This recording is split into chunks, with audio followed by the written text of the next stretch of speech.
I did. Well, I'm sure you know that it's for Valentine's Day. So, first of all, congratulations on getting through the scavenger hunt, even though you already knew all the clues, because you're nosy. Um, well, my point in making this, even though it was supposed to be another section of your letter, which you got out of me before Valentine's Day, so that's okay. Um, my point in making this was I wanted to tell you more in depth about falling in love with you. For me, anyway, on my end. Um, when we met, I honestly, dead honest, did not know that I was going to be so attached to you so quickly. Like, right after our first date, I knew that you were someone that I wanted to at least have a chance with. And soon after that, I realized that I was falling in love with you, and that was scary because last time I let myself trust anyone or love anyone, I got really hurt. So, I mean, I didn't have any objections. I let it happen naturally, and I couldn't have stopped it if I tried anyway, so there was no point. But for me, it was a welcoming experience, and it was refreshing, and you're the reason that everything seemed so natural to me, I guess. So let's fast forward about a week. But that was a good week, even though we didn't get to see each other until the following Saturday. So now we are at our second date, and I am getting dressed to pick you up. And I originally, do you remember? Well, I'm sure you do. The hoodie of mine that you wear all the time when you're cold. I was gonna wear that, and that hoodie that I ended up wearing was actually a Christmas gift. My mom gave it to me early because she wanted me to match. Anyway, so on the way to get you, and I'm nervous as usual. I didn't stop getting nervous on our dates until probably 2 weeks after I asked you out, to be honest. But so on the way to pick you up, and then pick you up, and of course I'm taken back by how beautiful you are. And then the whole night during our trip at the zoo, I honestly thought you hated me. I thought you were never going to talk to me again. You just seemed like you weren't into it. And I felt kind of bad because I felt like I put you in that position. But I was more sad than anything because I thought I had messed up my chance. But then when we started, after we left the zoo because Ava was getting fussy, and we started to go, like, we went to Walmart or something, I felt better because I felt like I could talk to you more freely because there aren't hundreds and hundreds of people around and I can actually hear what you're saying. And then just that whole experience was, I mean, seeing you under the zoo lights was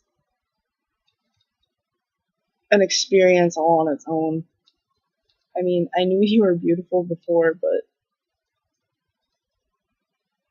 I can't even put into words what I felt when I saw you under all those lights and just how amazed you were by little things, and it was cute as hell. But I knew that night, despite what you might have thought of me, that I had to find some way, no matter what, to make you fall in love with me. And I was dead set and determined to make you love me as I was starting to love you. So, by now, we're on our third date. And I'd have to say that was probably my favorite. Not just for the simple fact that you became my girlfriend, but that I felt more comfortable with you than I had in the past 2 dates. And because you met my family and they didn't scare you off, so that was helpful too. When I was telling my mom what I was going to do to ask you out, she told me I was moving too fast and that she thought you were just a rebound girl. But I disagreed with her. And I even asked Morgan, what's your opinion on it? Do you think that I'm ready? From what I'd said in the past and anything like that. And she said yes. And I knew I was ready. I just wanted reassurance, I guess. But I pretty much was dead set on going through with it anyway. So there wasn't really anything that was going to make me not ask you out. But when you left that night, I was left feeling really empty. And I really just wanted you next to me again.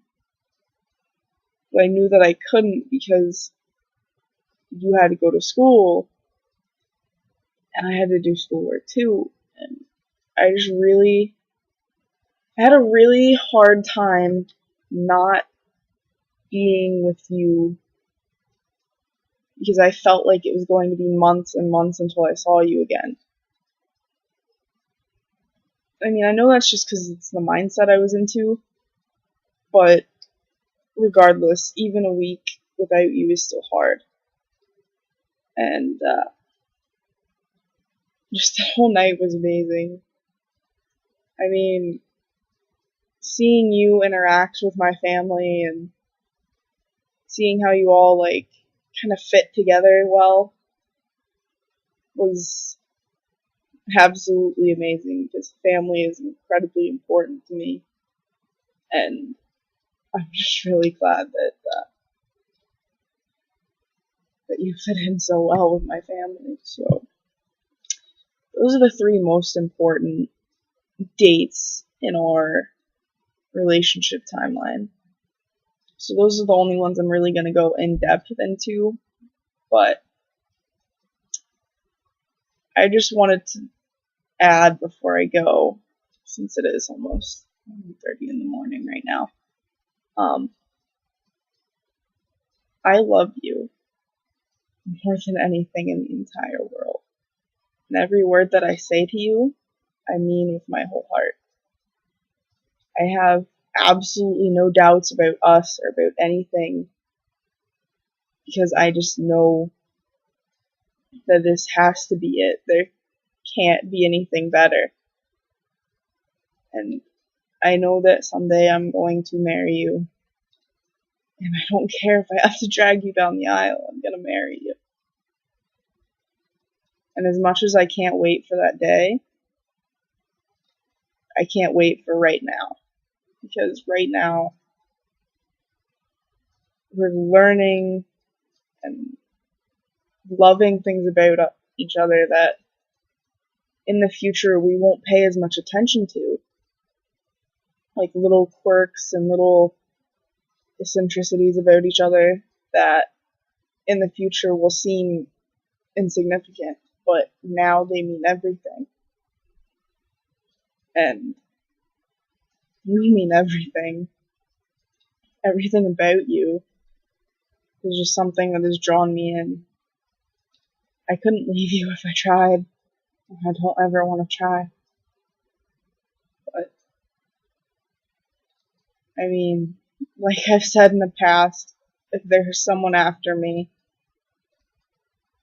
I will make sure wholeheartedly that they treat you right.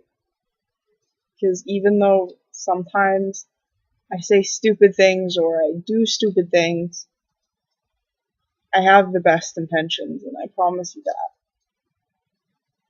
And I promise you that no matter what happens, you are always going to have a place in my heart. There's nothing that anybody could do to take that away. I don't care what happens between us, what we do to each other, or anything we face in our relationship. Some part of me is always going to love you. No matter what you change into or what I change into, it's not something that I'm going to outgrow. And I'm young and I am very much aware of that. But I know that loving somebody like this can't be infatuation or anything of that nature. And I just know that everything that I do has little pieces of you in it. It doesn't matter if I'm just sitting on the couch relaxing or watching TV and something comes on that sparks my memory of you. I have so many little memories of you or thoughts of you and things that I want to do with you that I can't do anything without you at least having some involvement in it, whether it's in my mind or whether you're there. And I think that's shown me enough that this has to be something that people look for. I mean, I can't put specific reasons why I love you. I just do. And I think because I can't explain it, it makes it all the more real. Because love shouldn't be explained and it shouldn't be defined because it's different for everybody. I mean, I'm not going to say that someone else doesn't love them or love who they're with because they can put reasons why. But I know that I love you, and I know that I can't explain anything because I don't have the words. But as sufficient as it gets is me saying that I love you.